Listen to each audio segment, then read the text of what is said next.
គិតថាដើម្បីទទួលបានអារម្មណ៍រីករាយ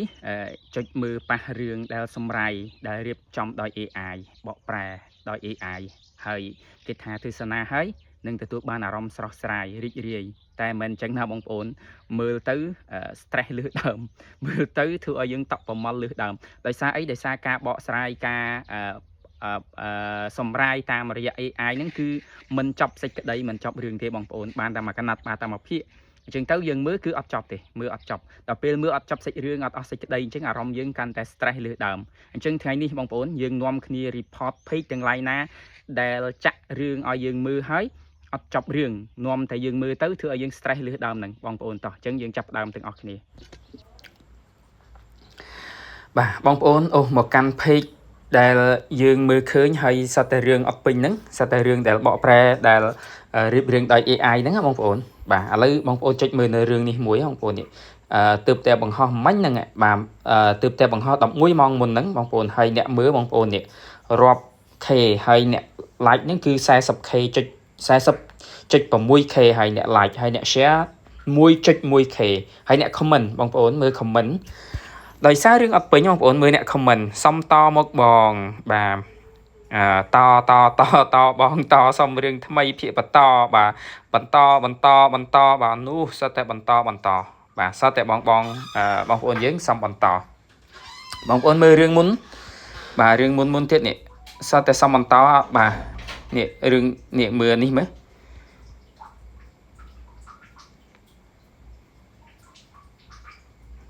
ដោយសារគាត់អត់ដឹងបងស្រីមុំបាទប្រហែលជាគាត់អត់ដឹងថាជា AI បាទគាត់ថាអ្នកបកខ្មែរក៏សៀមបាននិយាយមិនច្បាស់សំភាកបន្តឲ្យចាស់បាទអញ្ចឹងអត់មានភាកតទេបងប្អូនអត់មានភាកតទេមិនបាច់សំទេបាទសំបន្តមិនបាច់ទេមិនបាច់សំបន្តទេបាទសំតបាទតបាទ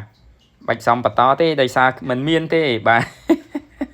គ្រប់រឿងហ្នឹងគឺមិនមានតែម្ដងអូបងប្អូនបងគាត់គាត់ប្រើពាក្យអសុរោះបន្តិចប្រហែលជាគាត់ទ្រាំអត់បានមើលទៅបងប្អូនយើងខាងក្រោមគាត់សំតហើយបងឈ្មោះគាត់អត់ដឹងភាសាអីបើមិនចិនក៏ដឹងមិនដឹងកូរ៉េក៏មិនដឹងឬក៏ភាសាអីខ្ញុំអត់ដឹងទេបាទគាត់ដាក់ខាត់ពេលអត់ប្រយោជន៍មិញបើមើលរឿង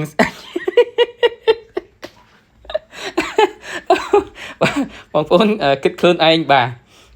អានេះយើងមើល comment របស់គាត់ណាអញ្ចឹងបងប្អូនសូមកុំខមមិនពាក្យអសុរោះអីបដូរពីការខមមិនពាក្យអសុរោះពាក្យអសិលធម៌របៀបហ្នឹងបងប្អូនមើលខ្ញុំមើលរឿងនេះមួយទៀតបាទជាមួយអ្នកខមមិនថាម៉េចខ្លះអូនេះបងប្អូនអើយតមកបើកមើលតែ comment គេទៅជារឿង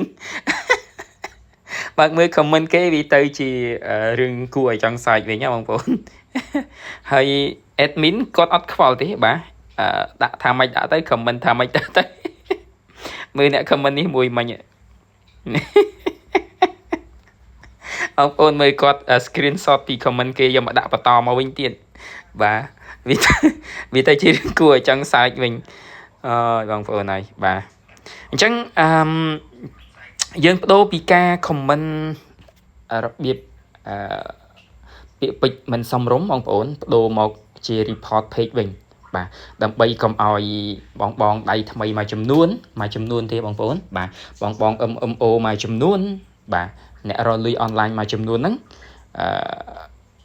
គាត់នៅតែបង្ហោះរឿងបែបហ្នឹងទៀតបាទបងប្អូនចុចនៅទីនេះបងប្អូននេះចុចនៅកន្លែងចុច3ខាងលើខាងស្ដាំដៃនៅក្បែររង្វង់សញ្ញា zoom សញ្ញាកែវពង្រីកណាបងប្អូនបាទពេលខ្លះវានៅខាងឆ្វេងពេលខ្លះវានៅខាងស្ដាំតែបងប្អូនរកមើលពាក្យសញ្ញាហ្នឹងហើយបងប្អូនរកមើលពាក្យដូចដែលខ្ញុំនឹងបង្ហាញបាទអញ្ចឹងយើងចុចទៅសញ្ញាចុច3ហ្នឹងសិនបងប្អូនបាទចុចទៅសញ្ញាចុច3ហ្នឹងសិនមកដល់ត្រង់នេះបងប្អូនយើងយកពាក្យ report page បាទនៅលើគេបងអស់បាទ report page និមិត្តសញ្ញាឧទាននៅក្នុងរង្វង់សន្តានាណាបងប្អូនបាទយើងចុចនៅទីហ្នឹងជួនកាលវាអាចថាកម្មវិធីផ្លាស់ប្ដូរថ្ងៃក្រោយវាអាចនៅខាងក្រោមក៏ថាបានដែរតែបងប្អូនចុចមើលពាក្យ report page បាទ យើងចុចពាក្យ report page ហើយបងប្អូនវាមានមុខងារពីរសំខាន់ដើម្បីឲ្យយើងជ្រើសរើសបាទទី1 something about this page បាទរឿងខ្លះដែលពាក់ព័ន្ធអំពីទំព័រនេះអំពី page នេះហើយទី2 specific post មានន័យថាទៅលើការបង្ហោះជាក់លាក់ណាមួយតែយើង report page ទាំងមូលតែម្ដងយើងអត់ទៅលើការបង្ហោះជាក់លាក់ណាមួយទេបាទអញ្ចឹងបងប្អូនយកខាងលើបន្តមកដល់ទីនេះវាមានមុខងារមានរឿងរ៉ាវពាក់ព័ន្ធជាច្រើនដែលយើងអាចជ្រើសរើសបាទជាទូទៅខ្ញុំយក3ដែលរាប់ពីក្រោមឡើងទៅលើហ្នឹងមានទី2ទី3ទី4បាទបងប្អូនមាន3កន្លែងនេះ3នេះបងប្អូនអាចរើសយកពាក្យ scam fraud or false information ឬក៏បងប្អូនយក fake page ឬក៏បងប្អូនយកពាក្យ intellectual property បាទ3ហ្នឹងបងប្អូនអាចរើសមួយណាក៏បានបាទខាងលើបងប្អូនអាចមើលអាចយល់ខ្លួនឯងស្វែងយល់ខ្លួនឯងអញ្ចឹងខ្ញុំសូមជ្រើសរើសយកតែមួយទេបាទខ្ញុំជ្រើសរើសយក intellectual property បាទពាក់ព័ន្ធទៅនឹងកម្មសិទ្ធិបញ្ញាបាទដោយសារវីដេអូហ្នឹងគាត់មិនមែនថតខ្លួនឯងមិនមែនផលិតខ្លួនឯងទេបាទគាត់ download យកចេញមកអំពី website របស់ចិនអំពី TikTok របស់ចិនឬក៏ប្រភពណាមួយយើងមិនដឹងទេបាទតែអ្វីដែលយើងដឹងហ្នឹងគឺរឿងហ្នឹងយើងមើលទៅគឺថាកំសាន្តអារម្មណ៍ធ្វើឲ្យយើងរីករាយប៉ុន្តែមើលអត់ចប់សេចក្តីអត់ចប់សាច់រឿងធ្វើឲ្យយើង stress លើដើមអញ្ចឹងបានយើងធ្វើការ report page ហ្នឹងបាទប៉ុណ្្នឹងហើយបងប្អូនចុចពាក្យ done បាទចុចពាក្យ done មកគឺរួចរាល់ហើយបងប្អូនយើងចាញ់ទៅក្រោយវិញទៅឬក៏បងប្អូនចង់បន្ថែមមួយទៀតកុំឲ្យឃើញ page ហ្នឹងតែម្ដងបងប្អូនចុចទៅចុច3នឹងសារថ្មីហើយបងប្អូនចុចពាក្យ block បាទយើង report រួចសិនចាំយើង block ហ៎បងប្អូនមែនតើនៅពេលដែលយើង report ហ្នឹងវា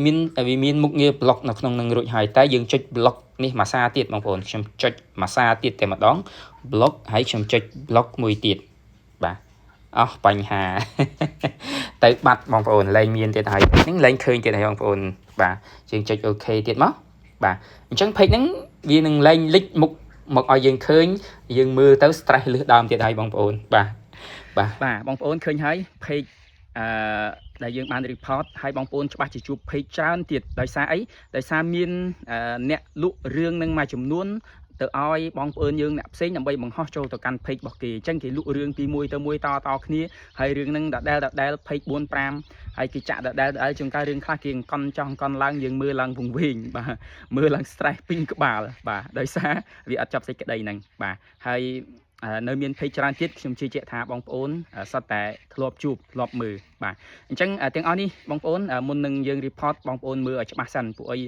page ខ្លះបងប្អូនយើងធ្វើគឺគាត់រៀបរៀងមកយ៉ាងល្អបានដល់ពីដើមដល់ចប់សេចក្តីក៏មានដែរបាទមិនមែនថាឲ្យទៅរឿងដែលសម្រេចដោយ AI ហ្នឹង